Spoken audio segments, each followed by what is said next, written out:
kita akan menjumpai seorang tokoh inspiratif.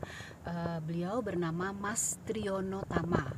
Beliau ini adalah founder Diva Bike City Tour dan Diva Bergerak Indonesia.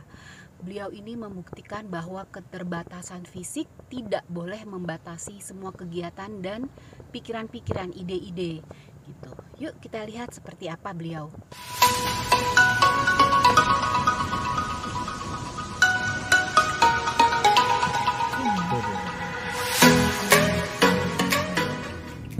Nah, kita mau ketemu Mas Trio Utama nih di tempat kita janjian ya. Dia Mas Trio-nya udah ada. Halo Mas. Halo Mbak. Selamat pagi. Pagi. Jauh ya Mbak? Lumayan. Mana kita Mas? Ini rencana yang untuk pembangunan DC-nya. Kemarin udah tak ratain sih.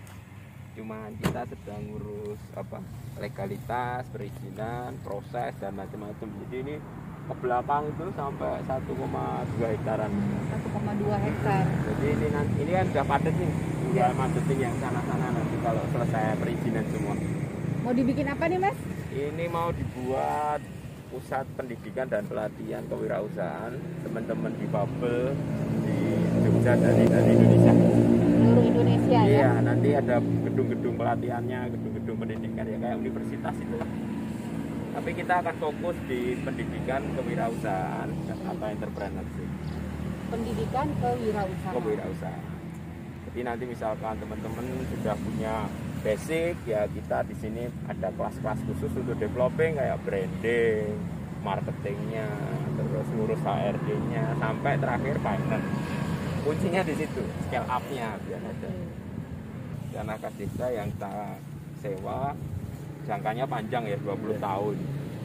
Jadi karena di Jogja juga susah ya nyari lahan-lahan yang luas kalau nggak sultan ground.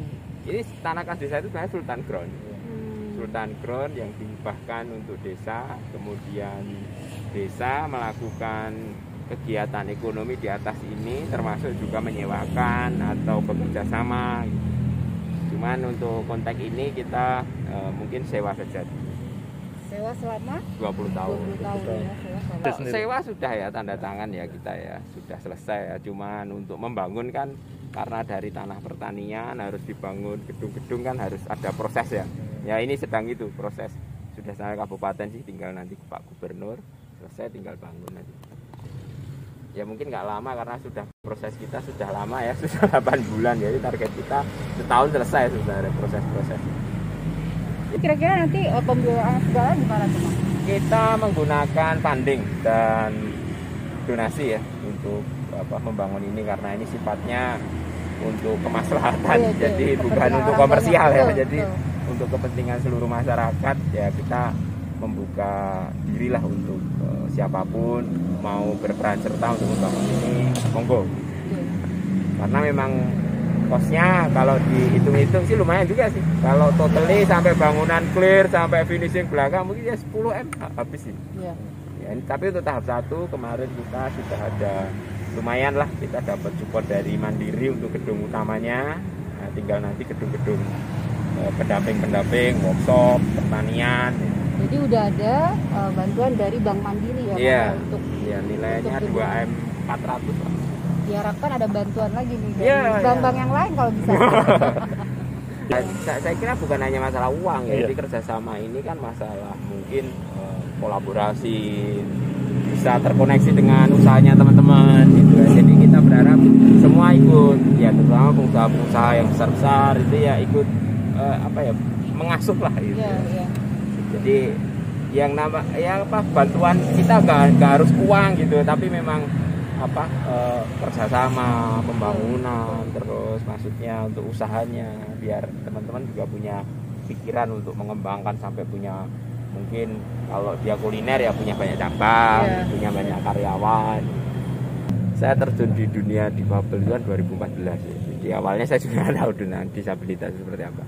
Nah dari situ 6 tahun ya saya mengamati ternyata pola pemberdayaannya ini mengulang-ulang terus gitu. Jadi setiap tahun ini scale up-nya menurut saya agak sedikit lambat karena memang lebih dominan government ya pemerintah yang masuk ke sini sana. Padahal di sektor entrepreneur itu adalah sektor kecepatan menentukan kebijakan, kecepatan menentukan keputusan, dan kecepatan melakukan akselerasi. Apalagi dengan perubahan zaman seperti ini kan, kalau polanya masih pola lama, wah gitu-gitu aja susah. Bahkan di teman-teman pengusaha sendiri, kalau nggak mau merubah, dirubah mati. Kalau nggak mau berubah ya sudah mati gitu ya. Makanya itu biar nggak terjadi, harus ada gebrakan baru tentang pemberdayaan disabilitas yang memang harus tadi adaptif terhadap perkembangan zaman. Nggak itu terus aja, ya nggak gitu seperti yang aja. kita lihat kan gitu aja Gitu aja ya. Dan selama 6 tahun dulu saya nggak percaya gitu kan, maksud seperti ini terus sih, ternyata juga begitu gitu ya. Dan ya ini real gitu, karena kita mengamati, kadang kita dilibatkan kemarin ini, tahun ini loh, kok begini gitu. Jadi harus ada.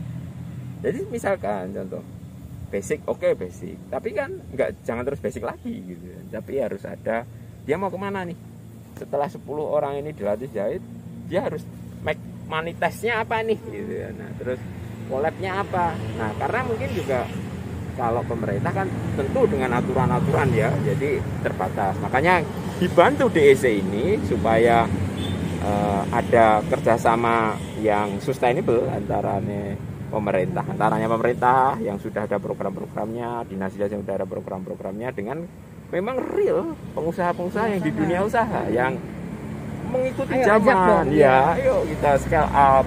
Kamu kalau punya konveksi ya jangan terus hanya mandiri. Ketika kamu sakit, kamu udah nggak bisa makan. Ayo buat sistemnya, buat kolaborasinya, buat ini, buat itunya, sehingga ya memang benar-benar adaptasi dan pola pemberdayaan ekonomi itu naiknya ada. Bagaimana cara bikin PT, bagaimana bayar pajak, bagaimana kamu harus melakukan tata kelola keuangan.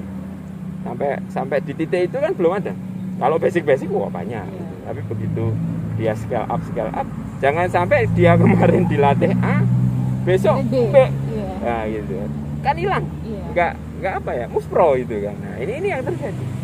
Jadi keterlibatan di pelatihan A, besok keterlibatan juga di pelatihan B, besok lari lagi di pelatihan C. Maunya apa ini? Ya, tidak berkesinambungan. Tidak berkesinambungan. Kita berharap sayang, dia lewat aja gitu. Dia sudah A, karakternya A, dia A itu butuh apa nih? Nah ini yang pengen kita apa istilahnya petakan. Kita wujudkan. Iya, kita wujudkan. Misalkan tunanetra masak, kan sudah, kalau sudah belajar masak dia di rumah, dan kita juga harus support bagaimana mejanya dia, kamar tidurnya supaya orang ini nyaman. Itu kan kita bantuin untuk men-set up itu. Naik kelas, seragamnya. Gitu iya, aja. nanti kalau seperti itu terus ya tadi selalu dibayang-bayang belas kasihan. Iya, betul. Ya pakaiannya kalau sudah rapi wangi kan beda kan gitu. Ya menurut saya jadi kayak misalnya pijat yang tunanetra, kita udah punya image-nya tuh seperti apa. Nah iya kan, ketahuan gitu. Jadi udah ya mungkin akan lama ya perjuangan, makanya kita target 20 tahun. Jadi berharap 20 tahun ke depan settle ya, jadi sistem itu. Mungkin DEC katakanlah tidak berguna pun tidak apa-apa, tapi 20 tahun yang akan datang. Ya. Karena memang teman-teman sudah grow up sendiri, bisa ngomong teman-temannya yang lain gitu.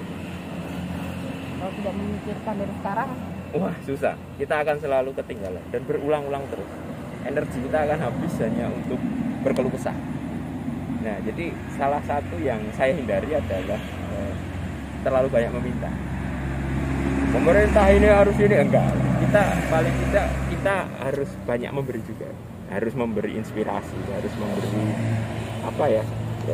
Ini loh kayak gini loh, kayak gini. Nah, itu saya kira ya lebih apa ya? Ya lebih menempatkan kita itu sebagai memang benar-benar ingin berkembang, bukan hanya tukang meminta-minta ini, meminta-minta itu. Nggak bisa mengharap ya. Nggak bisa mengharap. Harus bergerak. Mewujudkan itu bagaimana caranya. Bergerak. Sama dengan di pabrik kemarin kan juga begitu. Kalau kita selalu menuntut nanti nggak ada gambaran. Ya kita buat sistem seperti ini, pakaian seperti ini, motornya seperti ini. Jadi memberi masukan dan cara baru dalam membuat sebuah solusi gitu ya. Ada permasalahan ada solusi, ada permasalahan ada solusi. Kalau hanya bercerita tanpa ada wujudnya nanti juga hilang. Hari ini kita teriak-teriak, besok udah lupa gitu. Tapi kalau infrastruktur kita bangun, kita teriak-teriak ada wujudnya gitu ya. Enak gitu. Kenapa kita beranikan sewa? Karena juga mengajarkan ke teman-teman, kalau kamu ingin profesional ya kamu harus menghasilkan gitu. Untuk menjaga kesinambungan ini, jangan hanya begini terus gitu ya. Ini konsep saya supaya mereka nggak terlalu terjebak di belas kasihan sama ada dikasih gitu loh. Jadi mereka juga akhirnya nanti yang berkumpul di sini 100 orang pun berpikir, oh kita harus urunan gitu. Iya, supaya ini bisa jalan. Supaya ini bisa jalan gitu ya. Ya Mas, terima kasih ya Mas ya. Oke, thank you Mbak. Iya. Bagus banget, inspiratif banget. Ya, kita udah bincang-bincang sama Mas Triyono Tama. Nanti kita akan lihat lagi kelanjutannya karena masih banyak lagi yang kita pengen tahu dari Mas Triyono ini ya. Terima kasih.